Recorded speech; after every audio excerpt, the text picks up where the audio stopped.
This month, we found a country humor singer, a Greek myth epic, and a serialized image maker. These three are great, and you get them just by watching the rest of this video.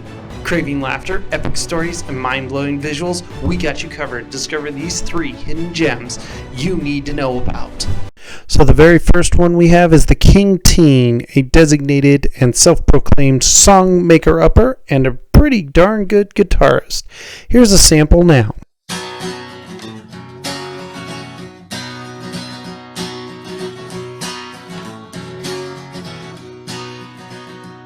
My house is still behind the grocery store, but no one ever comes here for parties anymore. It used to be the whole town knew the dancing wouldn't end. Now I sit here knowing I'll never have a friend. The King Teen likes to classify his music as being a little bit of country humor. Kind of in the same lines as Lyle Lovett. He's a solo guitarist right now. He has done various different things with various different bands. He really started to develop his music more in the 90s, but let's hear what he has to say about his music. I am a singer-songmaker-upper. I'm a longtime musician in the Bay Area around San Francisco. I was in punk bands in the 80s and punk rockabilly bands in the 90s. I decided that I would try to do a solo acoustic thing with kind of, I like to call it witty music. I don't really think of myself as a comedian, but there is wit and humor in my music. They're not novelty songs, but sort of in the John Prine kind of area of humor, Lyle Lovett, that sort of thing, where you might get a chuckle, but hopefully that there's some real meaning in the songs. I did have the incredible chance to sit down with the King Teen himself and dive deep into his music and unique style. That exclusive interview drops next week, but until then, hit that subscribe button and smash the notification bell so that you don't miss out on any other great interviews or videos. I never thought we'd see this day. A million thoughts running through my mind. I got nothing to say.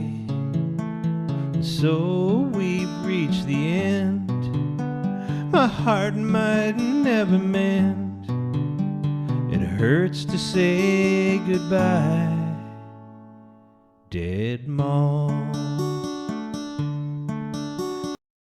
So next up we have the novel Selene by Keenan Weine. A little bit about himself. I attained a Associates of Arts at Columbus State Community College and a Bachelor's of Arts at The Ohio State University. At each, my curriculum centered around classical studies, including but not limited to mythology and philosophy. Other areas of interest are esoterica, and theology. And some of this gets sprinkled into my writing as well. I was born in Los Angeles, California, and raised in Columbus, Ohio, where I currently reside. In regards to the project, it is my first novel, part of a projected trilogy. The novel is in the genre of Greek mythology. He personally describes it as epic poetry. At times it deals with some rather dark themes such as grief, loss, and demonic possession. But at other times it ventures into the semi-comical more often than not. The comedy is quite sardonic. So the basic story is when sacred Ilios comes under threat, Minos, the Lord Protector of the region, mounts a harrowing defense. He does his best to keep those at Ilios safe from harm, which happens to include his very own family. It all is set against the backdrop where Zeus is fated to be pulled down from his throne and replaced, while the Olympians seek to keep their high positions, and enigmatic Magus has other plans. So here's a sample from that wonderful read. I hope you enjoy. There are numerous peaks on Olympus, as many as there are weeks in a year. Mythicus is highest, and the gods reside there, in a crystalline palace overlooking the clouds. The ceilings all rested on translucent columns. It was like the great pediment was floating on air. There is music resounding, all the hymns to the gods, rise up from the earth and merge into a choir. Now see a vast throne room. The floor is pink marble, polished to the point that one could see his own reflection. The cloud gatherer sat on a throne of obsidian. He shined with a light that was blinding. Hera sat beside him, her throne of whitest ivory, hair golden as her sandals, and 7-rayed diadem.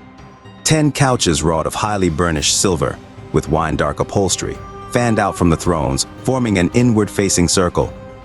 The couches were all empty save for one. Hestia stayed on hers, for she is unmoving. Not far from the Lord stood Ganymede, in a high-cut chitonistos. His beauty rivaled that of Aphrodite. The youth had in his hand a golden cup of blessed nectar, always at the ready, for when his master beckoned. Parthenos stood before her father's throne, her panoply reflecting his rays, so she too was clad in brilliance. "Why go against your own?" inquired the Lord of Thunder, his voice a heavy bass that seemed to come from all directions. "They are not mine," replied Athena, with gray eyes averted, weathering the berating. Now her father had been ranting ever since she returned. "Artemis is their one true mistress," she added. "I did not know you as one to be jealous. It is not jealousy, I simply act as Themis would have it, and reward those who deserve it. I aided the maiden because her pleas were genuine. Her people as a whole have no love for us, while the Peloponnesian altars overfloweth. Your name is not forgotten when they offer up the bullocks. They pay you proper homage as Lord, but their worship for me is but a shell that is empty." "Nonsense," Zeus declared. "Your shrine in Mycenae rivals those in Macedon. Mycenae sprang up around my temple complex, yet from the beginning their nature was drawn to Stygian Hecate. What of the pagan Epirotes and their false gods? Come now, father. They huddle in a fortress dedicated to your sister. Demeter has too much of my grandmother in her," spoke the Lord. "She was never destined to reside here with us. She was here to stand against the Titans. Now you would question her loyalty? Power is a thing so greatly coveted, trust is not afforded the wielder." "That sounds like paranoia, father." "Perhaps, but I shall still keep close the aegis." "The Epirotes may not be lost to us," she persisted. "Their princess could be an asset. How better to bring them to us than by converting the influential among them? Why of a sudden are the Epirotes so important? There are others upon whom you can dote. Look to the true believers. Would you not see your realm expanded?" asked the goddess. "It shall be," he responded with all confidence. "But I have no more patience for subtle conversion. Those too foolish to bow on their own will be convinced with violence." "Relax," spoke Hera, glancing over at her husband. "Your anger is certainly misplaced." She then turned to Parthenos. "Your father was already in one of his moods prior to your going and visiting Eleusis. Hermes was here recently, speaking of prophecy. How often are words but mere toys for the winds?" asked Athena. "Not always," spoke the Lord. "What does this prophecy entail, father?" "It is the ominous sort, concerning my unseating." Sat there strumming his dark. Zeus grew quiet at his daughter's last statement and sat there strumming his dark beard with one hand. That subject had always been a point of contention between the two of them. "I thought you secured your throne when you swallowed my mother." Zeus grew quiet at his daughter's last statement and sat there strumming his dark beard with one hand. That subject had always been a point of contention between the two of them, to say the least. "If you learn to keep checked your lusts," spoke Hera, breaking the silence, "we would not need worry about random heirs. Hermes says the child's birth is imminent. Have you cavorted so recently as to pose such a threat?" The Lord paused as he recollected. "Must you even give it such thought?" Hera asked, becoming angered. "No." "Of course not," Zeus stammered, although he sounded unsure. "Now back to the subject of Eleusis," he said, turning to face his daughter. "The Epirotes have long since chosen their allegiance and will not be swayed. Remember, they have tasted the Kykean. What is there that we cannot accomplish?" Athena asked. "You are forbidden from assisting them further," Zeus roared. So there you have it, another great book. So be sure to check out Selene by Keenan Weine at his Amazon page and go ahead and make a purchase or download it onto your device. It is well reviewed. It's got about 7 or more reviews I saw, and all of them very impressive reviews. So check it out.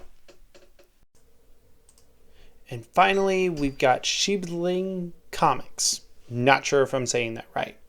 So he got back into illustration in 2016 after a long time away, serving an extended sentence in corporate hell as a mechanical engineer. He ultimately escaped from his corporate shackles back in 2020 to focus on his art and comic creations, as well as other passions as a fencing coach. He is essentially a self-taught artist, but he says his parents are both artists and teachers, so there might be some fundamental skills that soaked in from there. He is strongly influenced by early illustrators such as Arthur Rackman, Maxfield Parrish, and comic innovators such as Winsor McKay and George Hinnerman. If you guys know who those are, please feel free to tell me about them in the comments section.